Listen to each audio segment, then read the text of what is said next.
오늘 창세기 45장 말씀을 통해서 하나님의 주재권을 인정하라라는 제목으로 말씀을 나누겠습니다. 오늘 본문의 말씀은 드디어 요셉이 자기 형제들에게 자신이 요셉임을 밝히는 내용이 나옵니다. 넷째 형 유다를 중심으로 베냐민을 결코 홀로 내버려 두지 않으려 하고, 또 유다는 자기의 생명을 또 아끼지 아니하고 베냐민을 대신해서 나의 생명을 취하고 내가 바로 죄종이 되겠다라고 그렇게 이야기함을 통하여서 모든 그 형제들의 마음이 막내 아우 베냐민을 보호하려는 그러한 마음으로 가득한 것을 요셉이 보고, 오늘 본문에 보면 요셉이 그 정을 억제하지 못하고 소리를 지르면서 자신을 시종드는 모든 애굽 사람들 다 물러가게 하고, 그리고 드디어 그 형들에게 자신이 요셉임을 밝히는 내용들을 오늘 45장 말씀을 통하여서 우리에게 보여주고 있습니다. 요셉은 지금까지 형들과 대화할 때 애굽 사람 통역을 불러서 형들과 대화를 했습니다. 그랬기 때문에 형들이 요셉의 그러한 모습을 보면서 도저히 자신의 동생이라고 추측할 수가 없었죠. 그런데 이제 자기 자신을 드러낼 때는 애굽 사람들 다 물리고 아마 그들이 사용했던 언어로 모국어로 이야기했을 것입니다. 그 형제들에게 요셉이 자신을 알릴 때 큰 소리로 울며 이야기하고, 또 2절에 보면 애굽 사람에게 그런 이제 울면서 이야기하는 내용들이 들리고 바로의 궁중에까지도 그러한 소식이 들어갈 정도였다라고 기록하고 있습니다. 그간 요셉이 살았던 22년 고향 땅을 떠나서 그가 애굽에서 살았던 그 시간들 속에서 그가 가족과 떨어져 있으면서, 그리고 또 종으로서 죄수로서 그렇게 살았던 과거의 그런 서름들, 그리고 보고 싶었던 아버지에 대한 마음들, 형제들의 마음들, 동생에 대한 마음들, 이러한 모든 것들이 함께 같이 아마 그 울음소리 가운데 만감이 교차하지 않았을까 생각을 해보게 됩니다. 3절에 보면 요셉이 그 형들에게 나는 요셉이라 내 아버지께서 아직 살아계시니까 라고 질문하면서 자기 자신을 드러내면서 이제 드디어 아버지에 대해서 질문합니다. 물론 그 전에도 형들에게 스파이로 몰면서 꼬치꼬치 묻기는 했지만 이제 정말 한 아들로서 아버지 안부를 묻는 것이죠. 요셉의 말을 들으면서 형들은 어떤 마음이었을까를 좀 생각해 봅니다. 본문에는 요셉이 자신을 그렇게 밝히고 있는데 형들이 놀라서 어떠한 이야기도 하지 못하였다라고 이야기하고 있습니다. 후에 요셉이 이제 베냐민과 목을 어긋맞추면서, 또 그리고 형들하고도 이렇게 이제 목을 맞추면서 인사하고 난 다음에야 비로소 형들이 이야기하게 되는데, 요셉이 자신을 이렇게 드러냈을 때는 형들이 아무런 말을 할 수가 없었죠. 형들 입장에서 얼마나 충격을 받았겠습니까? 도저히 용서받을 수 없는 큰 죄악을 자신의 동생 요셉에게 범하였는데, 그들이 지금까지 애굽에 들어와서 애굽의 총리인 줄 안 그 사람이, 권력자가, 바로 왕 다음 가는 권력자가 자기 바로 앞에서 자신이 요셉이라고 이야기할 때 그 충격은 얼마나 컸을까요? 실감이 안 날 뿐만 아니라 혹시나 우리가 요셉을 해했기 때문에 우리가 해를 당하지 않을까라는 두려움이 아마 그 마음 가운데 순식간에 몰려왔을 것입니다. 요셉이 형들의 그런 마음을 너무나 잘 알고 있어서인지 4절 5절 말씀에 보면 요셉이 형들에게 이르되 내게로 가까이 오소서. 그들이 가까이 가니 이르되 나는 당신들의 아우 요셉이니 당신들의 애굽의 판자라. 당신들이 나를 이곳에 팔았다고 해서 근심하지 마소서라고 이야기합니다. 당신들이 나를 팔았지만 당신들이 나를 이곳에 팔았다라고 해서 근심하거나 한탄하지 말라라고 말합니다. 그러면서 그가 하는 이야기는 하나님이 생명을 구원하시려고 나를 당신들보다 먼저 보내셨나이다 라고 이야기합니다.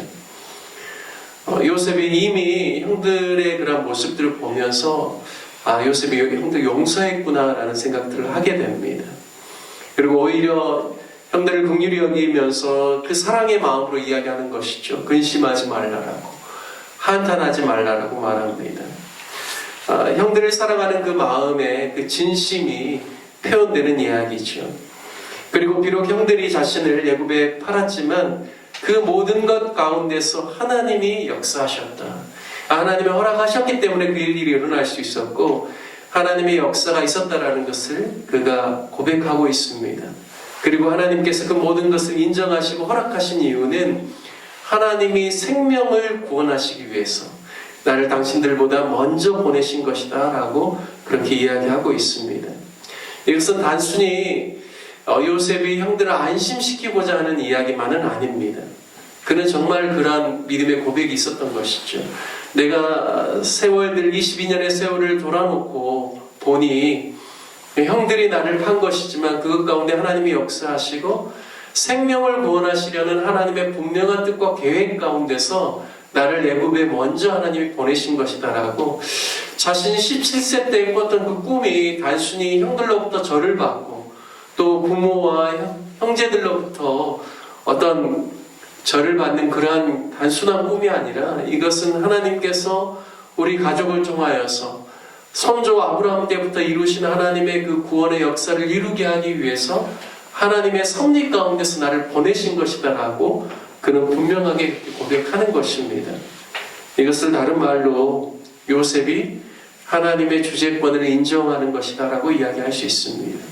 주재권이라고 표현했는데요. 영어로는 로드십이라고 하죠. 이 로드십은 주님의 주되심을 인정하는 것, 내 삶의 모든 영역 가운데 하나님의 다스리심을 인정하는 것, 그리고 주권자이신 하나님께서 내 인생을 주관하신다라는 것을 인정하는 것을 가리켜서 로드십이라고 합니다. 그러니까 주님이 나의 모든 주인 되신 것을 인정하는 것이죠. 바로 요셉은 분명하게 하나님의 주재권을 인정하고 있습니다. 7절, 8절 말씀에도 보면 하나님이 큰 구원으로 당신들의 생명을 보존하고 당신들의 후손을 세상에 두시려고 나를 당신들보다 먼저 보내셨나니 그런즉 나를 이리로 보낸 이는 당신들이 아니요 하나님이시라 말씀합니다. 5절 말씀에 하나님의 생명을 구원하시려고 당신들보다 먼저 보내셨다라고 했을 때 생명 구원에 대해서 우리가 두 가지로 볼 수 있죠. 하나는 애굽과 애굽 주변에 있는 수많은 사람들이 특별히 7년 대풍년과 이어지는 7년 대흉년으로 말미암아 그 7회의 흉년을 견딜 수가 없는 것이죠. 그래서 요셉을 통하여서 하나님의 지혜를 나타내고 수많은 애굽에 있는 사람들과 애굽 군동에 있는 많은 사람들을 구원하기 위해서, 생명들을 구원하기 위해서 주님께서 보내신 것이 1차적으로 맞죠. 그렇게 해석할 수 있습니다. 하지만 더 근본적인 해석은 7절과 8절에 있는 말씀이죠.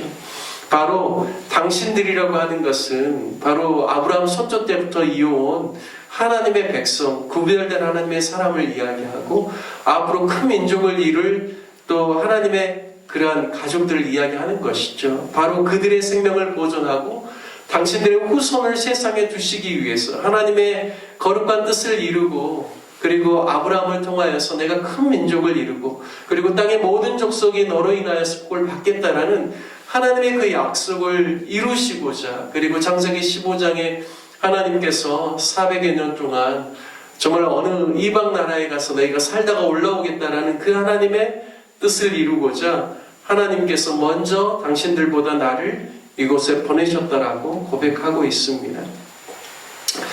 우리도 이 땅을 살아가면서 때로는 우리 인생 가운데 평안하고 형통한 날도 있지만 공고한 날도 있고 어려운 날도 있죠.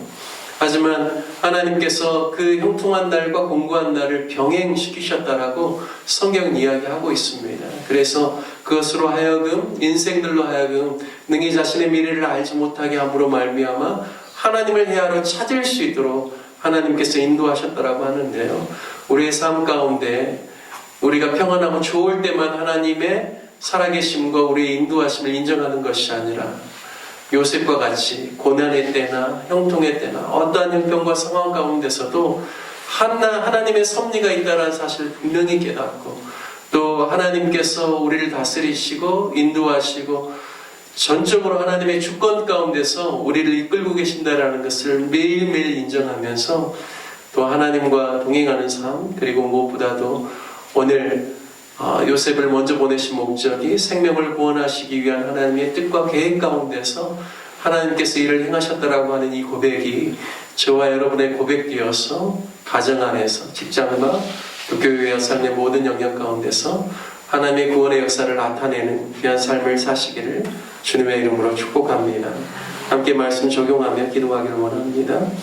요셉과 같이 하나님의 주재권을 인정하고 생명을 구원하는 일에 늘 최선을 다하고 또 진심인 하나님의 사람들이 될 수 있기를 위해서 기도하기를 원합니다.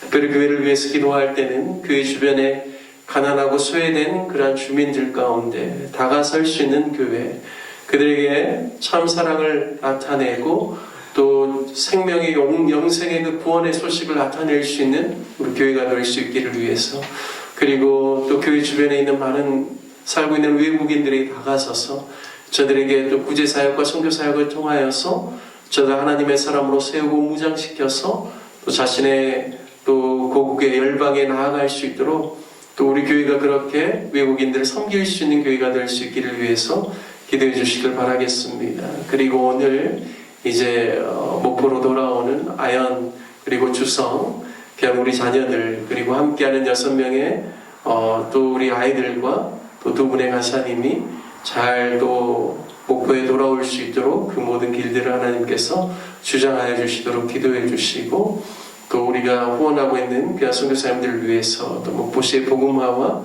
대한민국 위정자들을 위해서 함께 기도하는 시간 갖도록 하겠습니다. 함께 주님의 이름 부르시며 함께 기도하겠습니다. 주여